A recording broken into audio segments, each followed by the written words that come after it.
เนี่ยพี่น้องมื้อนี้เฮาอยู่จังหวัดสกลนครพี่น้องมื้อนี้สิพาไปกินเอ่อข้าวอาหารตามสั่งตามรีวิวใน TikTok พี่น้องนี่เฮาก็มาฮอดมาถึงแล้วครับพี่น้องจิปซี่ยำแซ่บเอ่ออยู่สกลนครครับพี่น้องนี่ร้านเพิ่นก็บรรยากาศบ้านๆแต่เมนูเพิ่นดังเด้พี่น้องใน TikTok นี่ก็คือเจ้าของร้านน้องกิฟเพิ่นก็อารมณ์ดีเด้ถามเพิ่นเอ่อร้านเพิ่นก็เปิดมาดนแล้วครับพี่น้องลูกค้าเพิ่นก็หลายเพิ่นก็เฮ็ดอาหารก็เฮ็ดเป็นแบบเป็นจา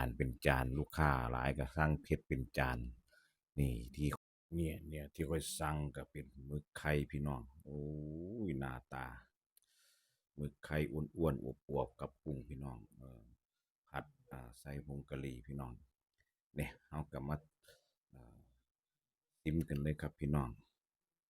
นี่คำแรกแหกหมานพี่น้องนี่หมึกไข่ตัวบักใหญ่ๆครับพี่น้องโอ้จานนี้ก็เอ่อบักจานสวดจานราคา70 บาทพี่น้องนี่ข้อยก็สั่ง